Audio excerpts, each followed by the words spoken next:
all want to make money by doing something we love. If you could turn your hobby into your job, you'd never work a day in your life, right? Welcome to Hobby Hustle, the ultimate podcast where collecting passion and business collide. Now, here's your host, Zach Nigett. What is going on, everybody? Welcome to episode number 24 of Hobby Hustle. I'm your host, Zach Nigett. Thank you for taking time to spend with us. If this is your first time tuning in, welcome. No matter if you're a new listener or you've been listening for a bit, please be sure to like us, subscribe, rate us, and of course, share with your friends. Also, if you're watching on YouTube, please feel free to leave a comment and share any thoughts or suggestions. I greatly appreciate your support, and I hope you enjoy today's show. Today's guest has combined his love of technology and collecting to establish himself as a leading figure championing collectibles. He's been featured in the Wall Street Journal, Business Insider, Barstool, Bloomberg, CNN, and many more. He was the CEO of Collectable, where he spearheaded the company's effort to bring high-end collectible opportunities to many portfolios. He's currently the CEO of Mascot, the leading inventory management and multi-channel sales solution for collectibles. They boast a wide range of partnerships with marketplaces, authentication companies, trade shows, service providers, and more. You can find Mascot on all social platforms at @withmascot or on the web at withmascot.com. I'm honored to welcome an accomplished entrepreneur, CEO, and collector, Ezra Levine, to the show. Ezra, welcome, my friend. How are you? I'm good. We just came off of Thanksgiving over here. It was a nice time with family, busy as always. And the life of an entrepreneur is such where you don't really get Thanksgiving break, but it was nice to at least have a little bit of time with family. And now we are back in freezing cold New York City right now. There you go, man. Well, you take a few hours, hang out with the fam, hopefully enjoy it, and not focus on work. But I get that, man. It's a grind and it's a hustle to be an entrepreneur, but there's pros and cons. But the holiday weekend, man, treated you right. I know you're a Michigan alum, so big win at Ohio State, man. How do you feel about the team? Hey, any time that you can beat them feels good. It's been a subpar year for Michigan. However, we just got a number one quarterback recruit. We only had to pay a 17-year-old $12 million to get him. And any time that you can have a subpar season, but it ends in one of your rivals having a ton of misery, that always feels good. So I would say this is the best 7-5 season I've ever seen at Michigan. And I expect us to be back at, sort of the top of the ranks next year. Yeah, bright future, right? Well, I mean, I'm a Bears fan, so our seasons typically go terribly. We almost beat the Packers finally, but that didn't happen. So soul crushing loss. So at least you got the win. So we'll take that. As a Bears, it always feels good when fans who are watching television or watching games on Thanksgiving morning can understand clock management better than the actual head coach of the Chicago Bears, and that was unbelievable. Yeah, pain, and more pain, but that's okay. Hey, man, so I wanted to, get into sort of the origins with all of my guests about, their sort of collecting history. So can you tell us a little bit about how you got into the collecting world and some of those early memories? Yeah, I mean, I've been collecting, honestly, ever since I can remember, and I always give my dad a ton of credit, and he deserves all the credit in the world. My dad, still to this day, is a big collector. He really inspired me to start collecting. He really got both me and my brother involved in trading cards at a very young age. He was, and he is, a collecting lifer. He's been involved even before PSA was ever a thing. He was one of the earliest adopters of PSA. He very much saw, kind of the need for professional third-party authentication. He had plenty of horror stories about, kind of items that he thought were authentic, kind of pre, any authenticators really being in the mix. And so when PSA came on board, he really went full bore into all things trading cards, photographs, tickets, you name it. So, from a young age, both my brother and I were sort of involved and enveloped into this world of collecting really through his passion. His passion became our passion. It was really fun for us growing up to, kind of see him in this world. And then he would buy us boxes. We'd open up cards together. I always tell this story, and it's a great memory, but also was the start of one of the best business models in the entire world, which was my dad would buy us cards. My brother and I would open up the cards. We'd set up a little mock hobby shop in our bedroom. And then we'd invite my parents to come into our bedroom, and we would sell the cards that they had purchased right back to them. So it was a riskless business. It was pure profit, pure margin. And no, but in seriousness, it's always been a part of my life. It's never really not been a part of my life. Hasn't always been my professional journey, hasn't always been my professional path. But the hobby and collecting, going to shows. I remember going to the National with my father when I was probably 8 years old. And so, it's really through his love of it, his passion for it, and his lifetime pursuit of it that, it's really always been a part of my life. That's awesome, man. Well, I need to find out that business model of, having someone give me stuff and then selling it back to them. That seems like a good profit play there, Ezra. Yeah, I think it's only something you do for your children who you're spending the money on them anyway, so you might as well make it enjoyable for them. But yeah, it's gonna be a hard model to replicate anywhere else. There you go. That's awesome. Well, I'm curious, so obviously you have those early memories. What type of stuff are you collecting these days? I've always collected. It's funny. When I was growing up, it was always baseball and basketball were my two biggest sports. So I was a huge, and still am a huge Yankee fan, Knicks fan, right? So a lot of my collection is based on either the Yankees or the Knicks. Always New York. Growing up, I was a massive, and still am a massive Derek Jeter fan. So I have pretty much every Derek Jeter rookie card that has ever been produced. And by the way, there's a lot of Derek Jeter rookie cards. A lot of Derek Jeter rookie cards. I've got a lot of Knicks stuff, a lot of Patrick Ewing. He was my guy back in the day. As much as I love Patrick Ewing, I'll never forget that he did not win the big game for the Knicks, which is the only sour spot in the Knicks. Now that he's back within the Knicks organization, hopeful that maybe if the Knicks can somehow win a championship in the next couple of years, Ewing could have his day in the sun again. It would be great for my, for the value of my collectibles. But so yeah, always things related to New York sports. Typically things that are related to Derek Jeter or Patrick Ewing.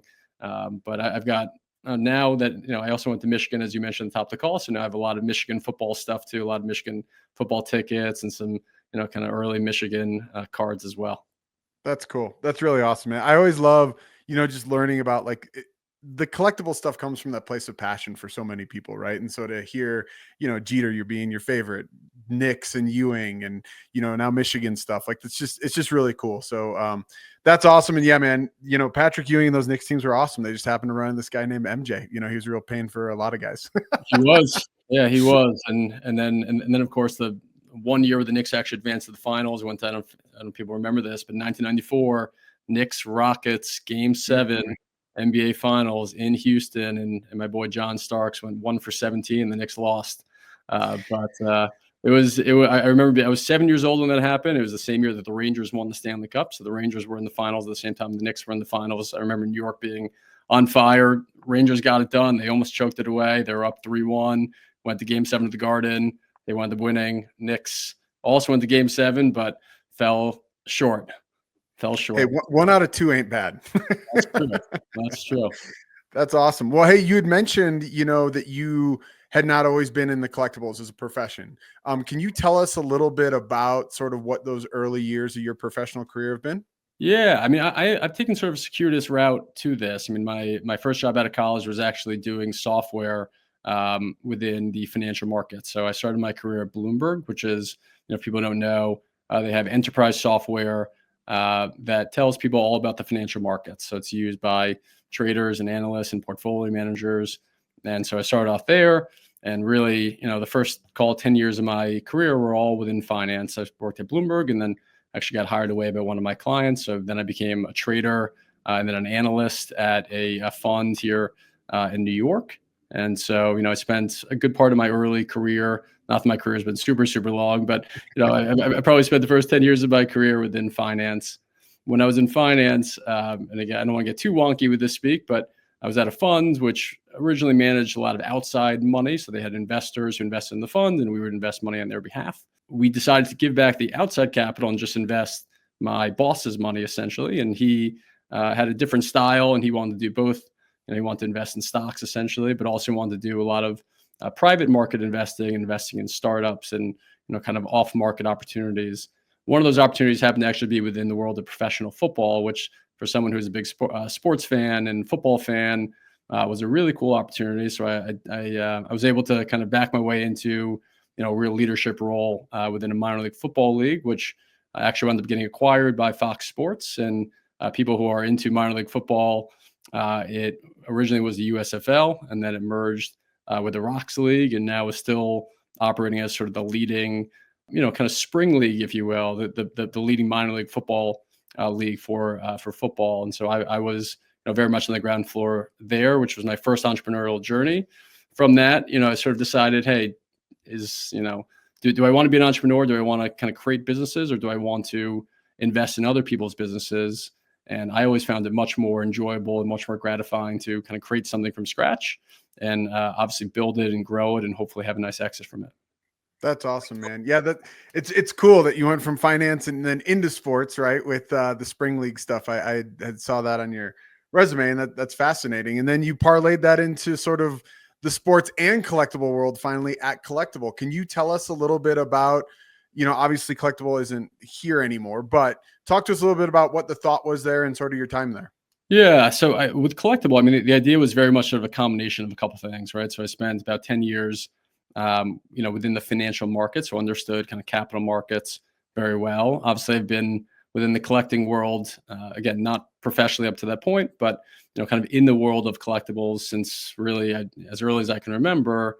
Fractional ownership, for people who, it's not as relevant today as it was back in, call it 2019, 2020, 2021, was a massive, massive trend where, the value of collectibles had gotten so high that people were feeling priced out of the market. And there's a lot of data that shows kind of if you own the cream of the crop in any market, it tends to appreciate in value a lot more than items that perhaps are more common. However, getting access to those items, you need to be very wealthy in order to get access to those items. So the idea was to take the best of the best and to make them approachable and affordable from a price standpoint by essentially allowing you to own shares in collectibles, just like you can own shares in stocks. And, for a couple of years, it was rocking and rolling. I mean, when the market was really booming, it was a really successful enterprise. I actually left the business. The business sold to another entity. But since then, it's been pretty dormant, unfortunately. So, it turned out to be something that really worked when the market was kind of going parabolic and up and to the right. And when the market came down and, the values at which people bought in at were, higher than where the items are currently trading, the interest level and fractional ownership as a whole died down. And, from that experience, I said, I don't want to build something that is so correlated to the value of items, right?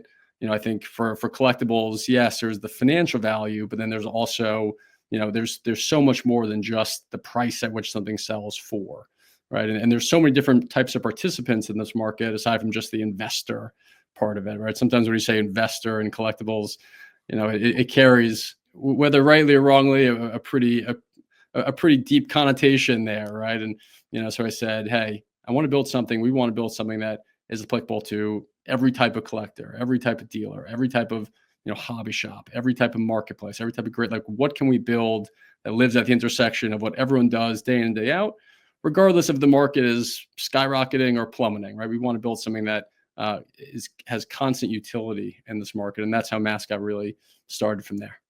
Yeah, well, kudos to you guys, for sort of pioneering that whole space, right? You took the love of your knowledge of financial market, your love of collecting, and brought it together, right? And the fractional ownership, like you said, was huge for a while, and things die out, but that was awesome. I mean, for you guys to set up that business from scratch and build something, major props to you and that team. But like you said, that's led you today to Mascot. So can you tell us a little bit more about sort of what Mascot is? Mascot, yeah, we started Mascot actually at the National in 2023. So we've been around since, call it July 2023. We looked at this space very closely and said, what does everyone have and what does everyone need to do, right, in this space? Very, very clear, right? What does everyone have? Everyone has inventory, right? Everyone has items. And what do a lot of people need to do? They need to either manage the items that they have, or they want to sell or buy other items, right? And so we said, okay, what is lacking in this space? And we said there's really no inventory management software. Inventory management, when you look across other industries, it's prevalent, right? Everyone uses it, everyone needs it. When we looked at this space, a lot of people were really not managing inventory in any way, shape, and form. A lot of people, had so many calls in the early days where people said, I'm not managing it all. All of a sudden it's just in my head, or I'm managing it, but it's on a spreadsheet, or I'm managing it, but it's on the back of a napkin, and God forbid anything were to happen to me, my spouse or my employees or whoever it is would have no idea, what to do with it. And so we said, okay, we're going to build a really great inventory management software. and we're going to allow people to list items for sale across multiple marketplaces. That was also something that we heard a lot is people like to list items for sale, they like to sell items. There's great data out there that says, hey, if you list items on multiple exchanges, not just one, that it increases sales because you're opening yourself up to more eyeballs. In collectibles, the idea that you can list on multiple platforms in any scalable, efficient way never existed. So we said, okay, we're going to build software where you can list on multiple marketplaces, as many as we can, kind of strike commercial agreements with. And when they sell on one platform, we're going to automatically delist it, instantly delist it from the other platforms. So that was how the idea started. So Mascot is now the leading inventory management and multi-sales channel solution for collectibles, where you can list items very easily for sale. You can manage your items very easily just to see what you have. And then when items sell on any platform, it'll get instantly and automatically delisted from the others. Well, it's awesome. And I mean, there's a huge need in the marketplace. Like you said, obviously, as we both know, and many of the listeners do, that the collectible space is what we could consider old school, sort of mom and pop. It's changing, right? It's definitely seen major leaps and bounds over the past few years. But to find and identify that hole and then to build the software that you guys have done, is awesome. And it does a great job. I guess, on that note, can you tell us a little bit more from your perspective of what separates Mascot from some of the other inventory management systems that are out there? What we do at Mascot is we try to think very clearly about what the pain points are for different types of participants. We have, clients and customers who are everything from just your casual collector to dealers, to hobby shops, to repackers, to breakers, to wholesalers, pretty much every sphere of this industry from amateur to professional use Mascot in different capacities. When you're trying to service everyone, you have to build different tools that everyone really needs. The easiest things that we do are for graded cards, graded singles. We've integrated with every grading company that has any degree of relevance in this space.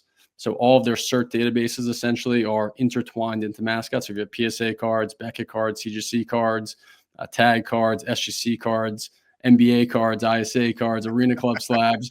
Just if you go down the list, their databases are connected to Mascot. So if you have graded slabs, all we need to essentially create listings and create inventory for you is just the cert number on the graded slab. So right there, just the ease of creating listings, the ease of managing inventory is so good. No other company has built, those types of partnerships, those types of integrations to be able to, create inventory and create listings at scale quite like that.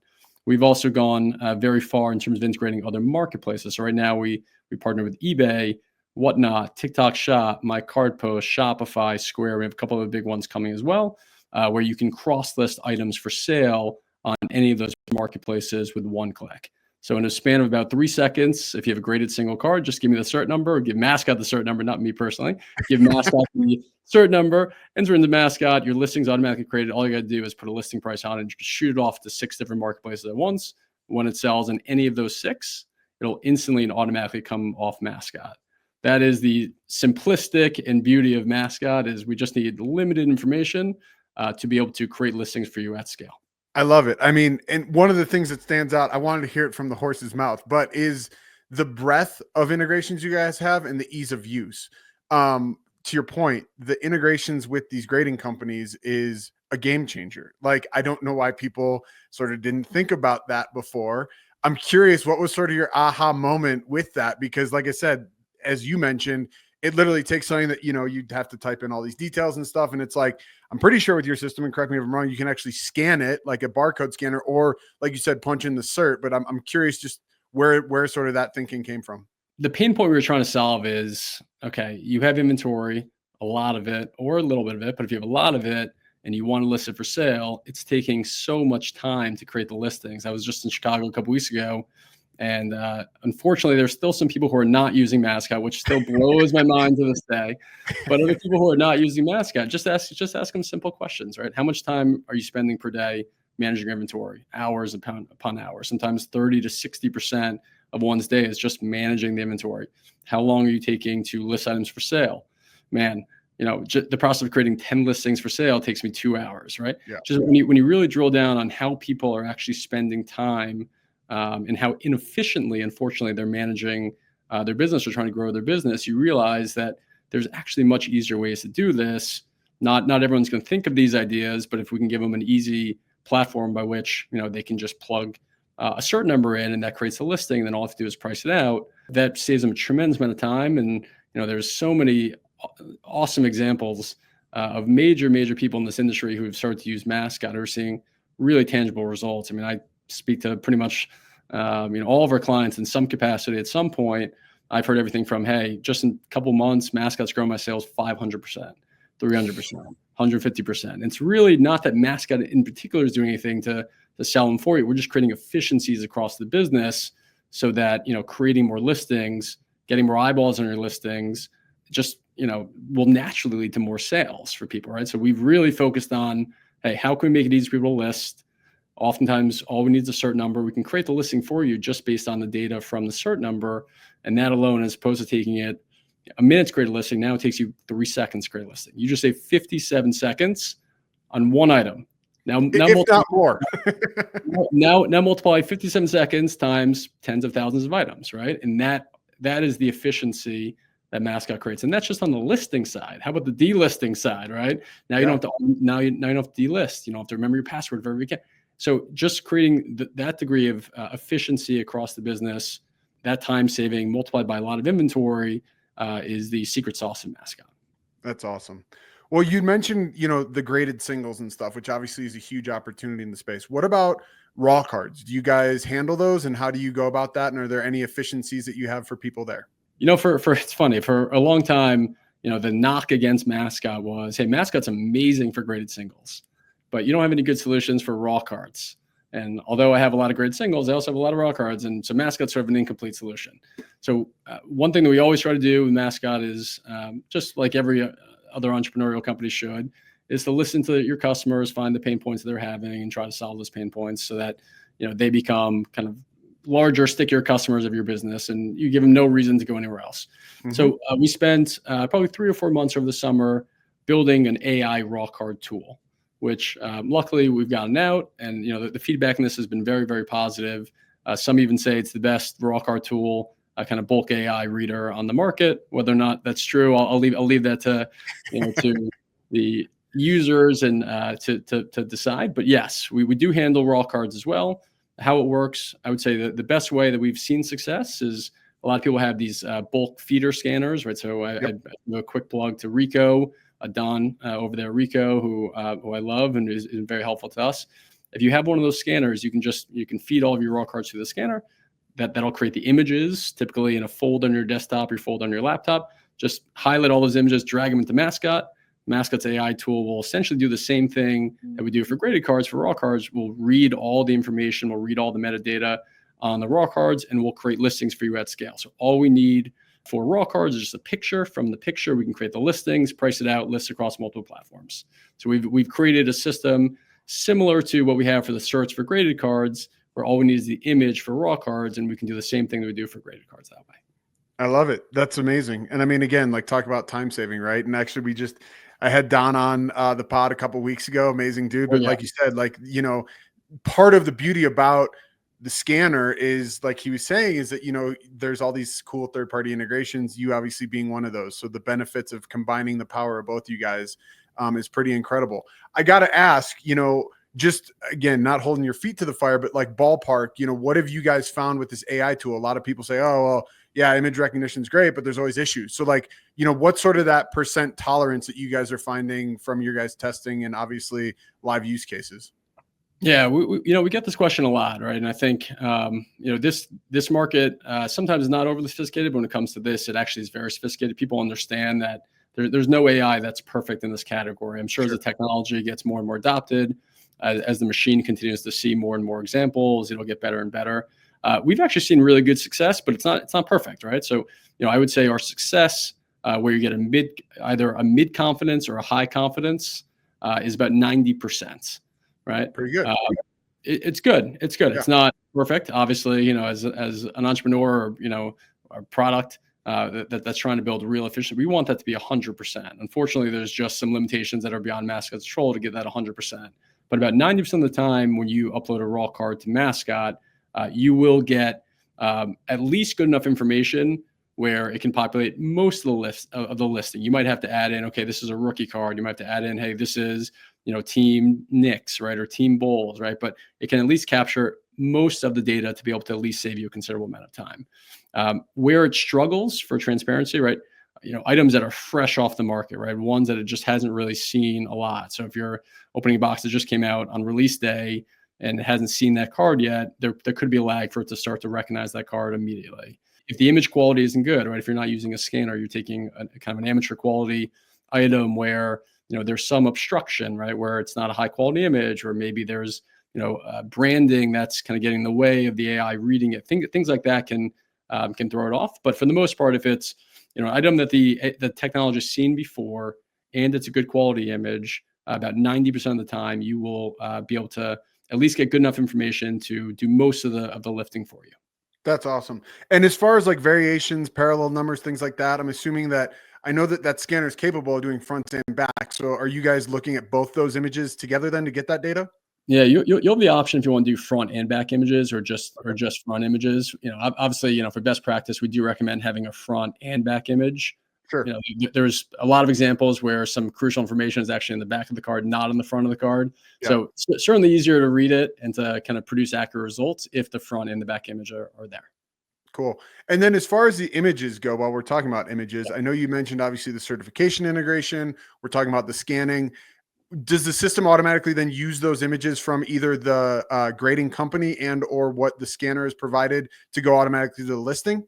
Yeah, great question there, right? So if you're talking about graded cards, right, you can also use the AI tools. For instance, like if you have images of your cards already, you could upload your images of graded cards to Mascot, and we'll actually give you the option if you want to default to the image that you took or the image that the grading companies already have on file, right? So you'll have the option there. For raw cards, right? So these are your images, right? So we're going to be working off of your images. These are not stock images. So if you upload your own images to Mascot, we'll attempt to read your images and we'll create the listing using your images that way. That's awesome. That's really cool. And so let's talk about those listing services. I know you mentioned, eBay, you mentioned some e-commerce platforms, things like that. So the beauty from what you've said is that you can one click list them across whatever you've entered in. You enter your credentials once, I assume, and then it saves that through the software and then it will list. But if it sells in one place, it's going to automatically delist everywhere else. Is that correct? That's correct. Yeah. It'll be almost instantaneous, right? So under, a second or two, once we get the notification from the marketplace that the card is sold, Mascot will receive that notification from the marketplace and will instantly remove it from other platforms.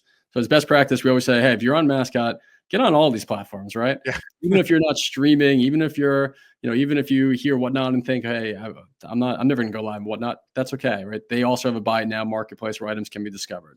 Same thing with TikTok. Even if you're not going live on TikTok, just list their buy it nows, right? I would say Shopify has been a massive trend. And for anyone listening, highly encourage you to check it out.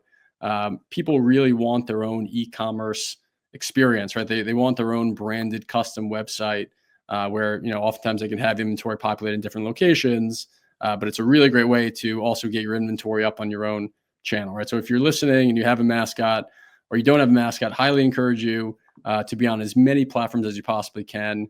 There's a tiny bit of friction when you first sign up just to get those accounts connected. If you've done anything where you've connected your bank account to a software before, this will feel very, very easy and familiar to you. Once it's there, you just click one button and it'll automatically shoot off to multiple platforms for you. You can adjust the price of whatever you want to send to each marketplace. And again, the beauty is that you can get more eyeballs in your items without doing any more work, right? Without having to do any additional effort, even thinking about the fact that items are in multiple marketplaces. So again, highly recommend being on multiple platforms. We've seen tremendous case studies, really great data to suggest the more marketplaces you're on, the more your items will sell. And oftentimes it's more profitable for you to be on other channels as well. Yeah. And you and I, as far as I know, are not getting paid by Shopify. But I can say that, Shopify, I've done a ton of tech consulting, my own website, I leverage that platform. It's awesome for e-commerce, right? It's a great, easy solution. It's very user-friendly on the back end. It's very cost efficient. I think, starter plans are like $40 a month. but they will handle all of your content. So if you want to have a blog, if you want to have your sales experience, they handle all the shipping on the back end. It's got great customer service tools, and there's a lot of other options that you can plug in there quickly and easily. And in many cases, you can customize it almost to anything you want, right? There sure are some limitations with anything, but it's a really cool, powerful tool. And like you said, Ezra, I would recommend hobby shops, individual sellers, build up your personal brand, get yourself a domain and, plug in Shopify and then connect it to Mascot and you're off to the races. I love it. It's funny. Part of our offering at Mascot too is that we've probably built 350, maybe 400 websites on Shopify for different hobby participants. Oftentimes they're hobby shops or dealers who are setting up at various shows. And it's really amazing, the trends that we're seeing within trading cards and other collectibles on Shopify. That's become probably the biggest surprise that I've seen at Mascot so far, is just how much growth there has been in channels that don't necessarily drive the traffic for you, right? If you're someone who has a following, you're someone who has a hobby shop, you're someone who goes to a lot of shows and has a network, you're someone who has been in this industry for a long time and you have your own distribution list, your own buyer list, right? Having a Shopify site has worked godsends for so many people so far this year. Yeah. And I mean, I think it's important too, like not to get totally off topic, but just from that personal branding standpoint, like you said, obviously hobby shops are one thing, right? But these dealers or other individuals who participate, to not say, oh yeah, here's my Instagram or here's my eBay link or here's my whatever, say, oh, go to my website. Like that's yep. Huge, right? And I think that just has that mindset of you being even more professional. And like we both said, fairly low cost, fairly low friction for entry. So it's definitely something that they should check out. And then obviously tagging Mascot into that whole ecosystem just takes everything to the next level. So that's really cool. Speaking about other features though, I know that you mentioned you guys are constantly listening, you're constantly innovating. One of the things that caught my eye, because it was something that I'd worked on early and it just didn't go, but was like the show finder. You have these like the show finder concept. Can you talk to us a little bit more about sort of how that works and what that is? Yeah. This concept actually was something that we really thought about and kind of realized actually at our launch at the National in 2023. One of our partners is a big collector. He's more of a set collector. So he's always looking for these needles in a haystack, right? He's looking for specific items. And he spent 4 or 5 days at the National in Chicago, obviously massive event, hundreds, if not thousands of tables, who knows. And he was getting frustrated towards the end of the weekend that he was looking for specific items and could not find it, in spite of being the fact that he was at the trade show for 4 or 5 days. And we were just sitting around on a couch, probably as the National wound down for the day. And we were saying, there has to be a better way to do this, right? There has to be a better way to be at a large show, or even if you can't go to the show, there has to be a way to be able to find inventory at these shows. And I happen to have a good relationship with Joe Drellick. He and his team run the Philly show and the Chantilly show. And obviously he and his partners are now the managers, if you will, for the National last year and for the next couple of years. And I said, Joe, if we build something to solve for this, would you give us an opportunity at the Philly show in 2023 just to kind of test this, right? See if there's application, see if there's interest from the dealers, see if there's interest from the attendees, see if there's creative ways that we can market this. And he said, sure, that this is something that they've thought about. A lot of people have thought about. They agree that it's a need for it, but no one's really come along with the right technology and kind of the right ideas to implement it. So we said, okay, great. Joe, we're going to spend a couple months. We're going to build it. We're going to have something that we're going to roll out in 2023 at the Philly show. Great. So we spent the next couple months building this. We put our full weight behind the Philly show. It was probably it was about a year ago now. And we wound up going and we got 60% of the dealers to sign up. That may not sound, everyone might be like, how'd you not get 100%? I think it's huge, man. Getting 60% of the dealers in any room to do anything is a miracle. So we got 60% of the dealers to sign up. And, we communicated, we marketed heavily to all the attendees and to the hobby at large. And, it worked. I mean, so then we took that success that we had in the Philly show and we did partnerships with Burbank, the Burbank Card Show, which is now called the West Coast Card Show, the Dallas Card Show, and with so many other shows as well. And so it's a really cool thing. I mean, I'd love to get, that product to the point where dealers, are sort of, on a repetitive track with it, where they know, hey, I'm going to the Philly show. I'm going to, the Dallas card. I'm going to these big shows. I know that part of my preparation for the show is to list the inventory on Mascot. As of right now, it's still a bit of manual lifting and nagging, and I'm sure dealers have heard from me time and time again. Ezra's reached out to me 35 times about this. Man, finally I'll do it. And I should also throw in, we have a partnership with Fanatics, right? So we did it for Fanatics Fest as well. So I think it's a great idea. It's a really awesome concept. I think it makes the show so much better. I personally have had success with it. As I'm looking for Derek Jeter cards or Patrick Ewing cards, it's made my life a lot easier. I also use it, by the way, when I can't attend the show, for shows Reactivate, being able to just sit on your couch or sit in front of your computer and, look for cards and then contact the dealers directly. That has really worked for a lot of the vendors who've done it, right? They say, hey, I just sold a $35,000 card to a guy that's in Florida and I'm in Burbank. And the only reason he knew that I had this card is because of Mascot. Hearing those stories make it all worthwhile. My hope is that this continues to get more and more popular and more, kind of a part of a dealer or a vendor's preparation for major shows. Like anything in this space, sometimes it can take a little bit of time to, kind of get to that point where, it's sort of synonymous with trade show preparation, but really cool adoption of it so far. Really cool, kind of initial feedback on it, and I'm sure we will continue to iterate on it as well. Well, and yet again, though, right? Like, talk about a non-traditional benefit of using Mascot, right? You have the traditional sales channels, but now you have also this show finder feature. So just to clarify, so it's clear to the audience, your users, your Mascot users, will select whatever inventory they're bringing with them to a show, and then how do they access that, or how do they find that inventory? Yeah, great question. So obviously the ideal situation is people are using Mascot day in and day out to manage their inventory, to run their shop, to run their business, whatever that may be. So their inventory is already in Mascot ideally. From there, all they do is kind of select either in bulk or one by one all the items that they plan to take to the show. They then essentially tag it with that show. Whatever right? the show, yeah. Right. So, okay, the Philly show 2024, the Philly show, January 2024, right? Once it's there, essentially, there's now a unique website which is dedicated to that show specifically. So it'll be branded the Philly show. We'll blast it out to our users and say, hey, the inventory for the Philly show is live, right? You can then click on it. And if you're at the show, it'll tell you exactly what table the vendor is located at. So it'll say, okay, this dealer, table 313 at this show.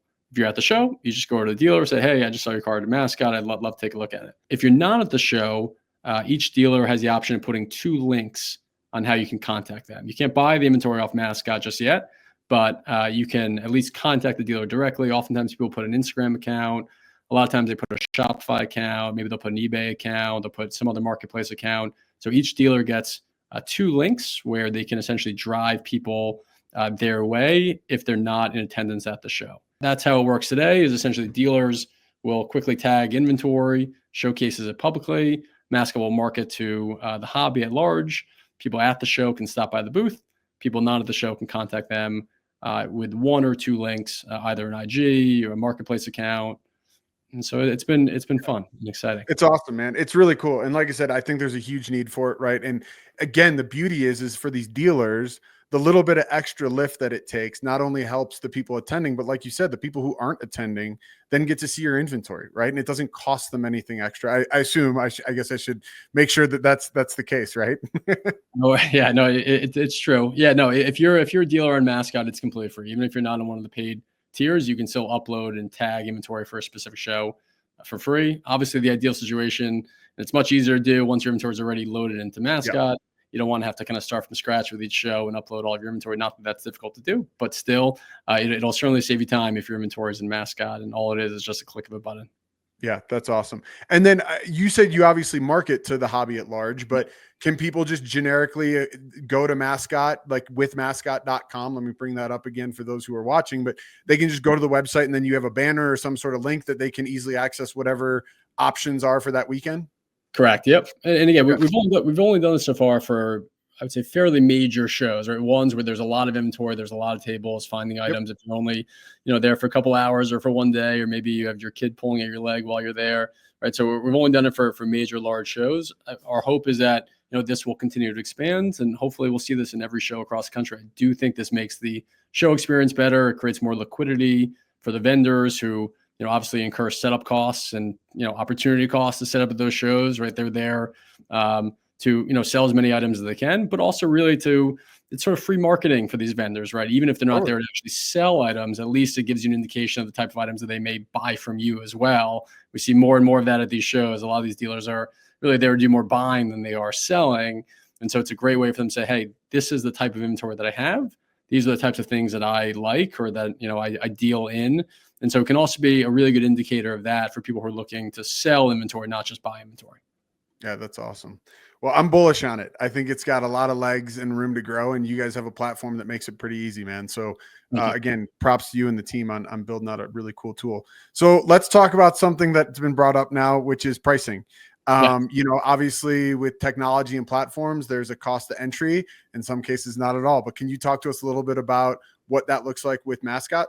Yeah, so we have 4 different tiers, right? And again, I think this we always joke, but it's true, right? In this industry, you have people who will freely go and spend $35,000 on a modern football card, but then balk at the price of paying $5 for parking at the National, right? So this is not always an industry that values services or understands that having technology enabling your business is just a smart approach. That said, the people who are using Mascot. I think would agree that Mascot is one of the best values in this industry, dollar for dollar, kind of pound for pound, on your time, right? So we have 4 different tiers. The first is a free tier. So you can use Mascot completely free. You'll have limited features, you'll have limited capabilities, but you can inventory your items completely free. The caveat being is that you can only do 20 listings per month. So you'll be capped at 20 listings per month across all different marketplaces. So that's the free tier. Next up is what we call Mascot Hobby. This might not be for people who are doing this professionally, right? It might not be professional dealers who have a lot of inventory. Might not be for hobby shops, breakers, repackers, wholesalers. This is something if people have inventory, they like to list, each month across multiple platforms, and they're doing this as a hobby, right? So that starts at $29 per month. Next up is Mascot Pro, which is typically for hobby shops or kind of enterprise, kind of level participants, professional dealers, hobby shops, you name it. That starts at $99 per month. We have amazing tools there. And then we have one tier up called Mascot Enterprise, which is pretty much any feature we've ever built. And we'll continue to build a lot more features. We have a lot of other features that are still not rolled out yet. And this really services everyone from breakers, repackers, hobby shops, you name it, right? So the Enterprise tool is for sort of the best of the best, the biggest and the biggest. Pro is for big operations, hobby shops. Hobby is for kind of large, collectors, right? Not necessarily enterprise level. And then free is just that you just want inventory management. You don't care that much about selling. You can use Mascot and all the great features we have for free. I mean, I think it's so cool that you guys offer a free tier, right? Like you said, like the casual collector, the person who's like, hey, I just want to list a few things, makes their life easier, right? Get those 20 items up a month and, they can put it across all these different channels, which is really cool. And then even for the $29 a month, there's huge value there, man. So I think that you guys have done an amazing job as far as creating a product that fills a need at a really reasonable price point. So if you guys haven't, again, go check out withmascot.com, get started for free. Or if you need something heavier, there's some options there. That's really cool. Ezra, there. We offer a 30-day free trial at any tier level. So if you're someone who's listening and you're saying, hey, I really love to just kind of sample, the value I'd get out of each tier, you can do so 30 days. You can jump around to different tier levels. You can go to expert and drop down. No risk, no commitment. You will have to put in your credit card, but you won't actually be charged for 31 days. So we highly suggest anyone listening who is interested even remotely just to check it out completely free. And then our team will also work with you over those 30 days to make sure that you are set up for success. That's huge. So let's put a bow on that. As far as jumping between the tiers, is this a monthly thing? Is it an annual? What's the type of commitment that they have to make? This is monthly, yeah, and no big commitment, right? If you're not happy for whatever reason, and typically when people get on Mascot, they typically don't leave often. But if you're someone who's, hey, I need it for a couple months and then I don't need it going forward, you can do that too. So it's a monthly commitment. You can cancel at any time. We obviously hope that you don't and don't expect you to. But if for some reason you're not happy, you can cancel at any time. And again, you can jump around from tier to tier. Maybe some months you expect to do a lot of volume. Some you expect to do a little volume. So these tiers are really ways that you can be creative in how you use Mascot and kind of figure out your role and your your need for it as well. I love it. I love it. It's awesome. Well, you guys have obviously built a platform that is super efficient. It's, reasonably priced. And I just kudos to you and your team on all the success. However, I'm sure that this wasn't easy. So could you talk to us a little bit about some of the challenges and bumps in the road that you faced? Yeah, I mean, like any business, right? Or like anything else. I mean, there's a tremendous amount of challenges. I think that old saying that, sort of the mark of a good entrepreneur, the mark of a good startup business is not how many times you get knocked down, right? It's how many times you get back up. I mean, anything you try to start, especially from scratch, there's going to be a ton of pain points, and there's going to be a ton of things that you just have to iterate on. So we see it every day. It's funny when you're building a business, you see the warts so much more clearly than anyone else sees it.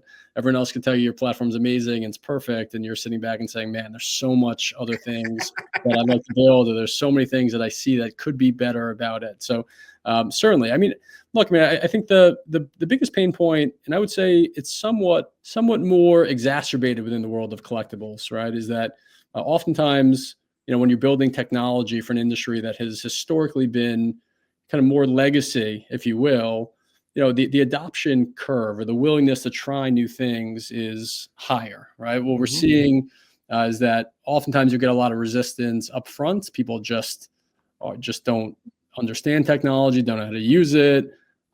Once they try it, they love it and they realize the value of it. Sometimes just getting people to try it is the most difficult part, right? So that, especially when you're talking with some hobby shop owners or dealers who've been doing this 20 years, 30 years, they might have a process already. They might have software already. That software is not designed and catered specifically to them, but they might have a process, right? There's opportunity costs, in switching from one thing to another. Okay, that's time that, even if it's an hour, that's time that could be spent buying and selling, trading, what have you. So I would say that's been the biggest challenge, is just kind of getting people to see it, adopt it, understand it. Once they understand it, there's probably not many out there would say, I've tried Mascot, I decided to go anywhere else besides Mascot. People, tend to love it, see the value in it, stick with it, and really grow with it, which is the most exciting thing. I'm always excited to hear about all the success stories. You can look at our website, you can look at our social media for all the testimonials. These are not ones that we prompt people to give us. These are ones that sometimes you just get an email and you ask, hey, is it okay if I use that on social media? Or you see people at a show and they start telling you about how amazing Mascot is. And I say, hey, is it okay if we just get this on camera quickly? Because this is really, really good stuff, positive stuff, and important stuff for other people, like them to also hear, just to try to make their lives or their businesses better. That's awesome, man. Real quick though, something that just came to mind when you mentioned that is, that transition period, right? Like you said, there are some people that are hesitant to adopt new technology and stuff. What do you guys do, or your team does, to help support that transition if someone's interested? Yeah, we've got a very responsive customer. We have a responsive team who deals with customers all the time. A lot of times it'll be me, by the way, and that's a job of of an entrepreneur. VIP service right there, Ezra. You can wear the hat as CEO of a young company, but really sometimes being CEO is the least glamorous job imaginable. But I love it, right? I love those interactions. I love working with people. I love understanding their pain points, why they're coming over to Mascot, what they're looking for, ways to kind of either make them more money, save them more time so that they can make more money. It's really all about, when you're building a product, just finding the pain points, right? And just kind of solving for those pain points. If you can solve pain points or free up time at scale, then you're going to have a good business. And so, we work very closely with new accounts. We have a lot of great best practices that we've seen working with thousands of different companies in the space, ways that we can help optimize the business. We have a lot of technology we've built to be able to import inventory, to upload inventory, to connect different accounts so that everything is kind of centralized in one location. A lot of times we'll fly out to you, we'll drive out to you. We will spend the time that it takes to kind of make sure that you're comfortable and you have all the tools ready. You'll get 30 days free to make sure everything's up and running. You're not going to get your credit card dinged until you feel really comfortable with the platform. And again, I think, what Mascot does is we save you time. We can make you better. We increase, sales. We reduce your costs. We reduce your time. And I think, there's tons of great examples if you just look on our website of that. Yeah, it's pretty incredible, man. I mean, I've played around with the platform, and again, you guys have done a really cool job. But sort of speaking about easing those pain points, what is that you can share on sort of the roadmap for the next 12, 24 months? Like, what can we look forward to seeing out of Mascot? Yeah, I mean, everything we do is really, in the vein of solving pain points or things that we think could be more efficient in this industry. I think a lot of people think of us really as kind of an enterprise sales tool today. And while, that is accurate in a lot of ways, we have a lot of tools that we built specifically for kind of enterprise level sellers, for hobby shops and breakers and repackers and wholesalers and dealers. We also have really great tools for just the collector, right? People who are looking for items, who have a great collection. So I think over the next couple of months, you're going to see us roll out something that is really geared for the collector, right? And so, really excited to kind of expand on that. I think you're going to see us, also kind of build additional tools to, kind of service some of our very large accounts, right? Large accounts always need more inventory. They're always desperate for more inventory. And we have a lot of people who have inventory who are looking to move inventory, right? So there's going to be, various different ways that people can move inventory in other creative ways. I think you can look for us to expand the marketplace partnerships that we have. We have some awesome marketplaces. We're working with a couple of very large ones to onboard them into Mascot, get them connected. I think people love having options and love selling on different platforms. And so we want to, kind of help expand that. We also are aware that there's a lot of selling that goes on in different ways that are not on traditional marketplaces. So you can look for us to, kind of to dive a little bit deeper there, right? So everything we do is really, with the straight vision of how can we, take inefficiencies and kind of ease them, right? How can we make the life of a collector, of a seller, of an enterprise participant, of marketplaces, of great, how can we build efficiencies and how can we make people's lives easier and better so that they can focus on the things that they actually enjoy and less spending 30 to 60% of their days managing inventory or 70% listing items for sale, right? These are things that Mascot can uniquely help with, and that's what we're building tools for. I love it, man. Well, you guys are doing a great job. So keep kicking butt with that. And it sounds like there's some really exciting stuff on the horizon. So we'll keep an eye on what you guys roll out.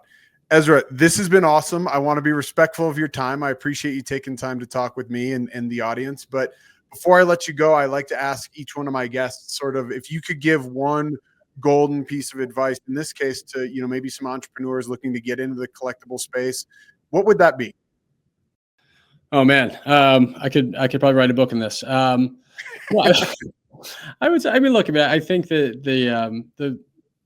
the number one piece of advice I would give is just keep going, right? I think that truly is kind of the best entrepreneurial advices I can give, is that there's going to be days where you question everything about what you're doing. There are going to be days where you feel like you're about to be a billionaire, right? There's going to be those big emotional ups and downs, and your ability to kind of stay with it, stay the course is very important. Obviously, you have to feel good about the idea. And you have to feel like you're building the right thing. But there really is no substitute for kind of consistent hard work day in and day out, and also just your ability to kind of withstand some of the tough moments, because there are going to be tough moments as an entrepreneur, no matter what you're building, no matter if it's software or content or a podcast or a hobby shop, whatever it is, there are going to be tough moments. And so you have to be hungry and you have to work hard every single day. There's no days off. And you have to have that kind of stick-to-itness to be able to ride it out. And I think, that's the measure of a good entrepreneur, is just your ability to take a punch and get right back up. And that's the one thing that you can control, that I always try to control, is just every day, just go out there, give it your all. And, ultimately, I think the results are going to show for it. I love it, man. Well, yeah, I'm with you, right? Having a clear vision and working hard and putting in that consistency. Like you said, there's going to be some days that really knock you down, but to just keep pushing through it, you can't go wrong, man. That's awesome. So not everybody has been watching this, and I've been putting up a banner throughout the show. But again, just to reiterate, you guys can find Mascot on all social channels @with Mascot, or on their website withmascot.com. Ezra, this has been an awesome conversation. You obviously have a really interesting story, and I'm just impressed with what you and the team over there are building. I think you're revolutionizing inventory management. And I think some of these other features you guys are coming out with are just really cool. And I'm excited for the future. So I greatly appreciate you taking time to come on the show. I thank you. And I wish you and the team the best of luck, man. Thanks, Zach. And just on a personal note, I always love seeing Zach at shows. He's a great guy. If you haven't met Zach in person, he's as good kind of in person as he is over the podcast. And so, Zach, I always enjoy your episodes every time they come out, always ones that are worth watching, certainly. So we definitely appreciate you asking us to come on and to share our story. And we will see each other, sounds like, hopefully in Atlanta in January. Yeah, man. Well, I appreciate the kind words, and obviously thank you again for your time. And yes, hopefully I will see you here soon in person and not just through a Zoom recording. So have a wonderful day, and we will talk soon, my friend. Great. Thanks, you. Zach. Everybody, thank you for watching. Thank you for taking time. I hope that you learned something new or found some inspiration. If you enjoyed the show, please be sure to like, follow, share, and of course, subscribe. And just remember, guys, keep collecting, keep hustling, and we'll see you next week on Hobby Hustle, where collecting, passion, and business collide. Thanks. Hobby Hustle is brought to you by Collector Creative. If you're a collectible brand or company looking for help with marketing, branding, design, or development, head over to collectorcreative.com and drop Zach a line. We'll be back next week. In the meantime, connect with us on Instagram, TikTok, and YouTube at collector_creative. And be sure to like and subscribe so you never miss an episode. We'll see you next time on Hobby Hustle, where collecting, passion, and business collide.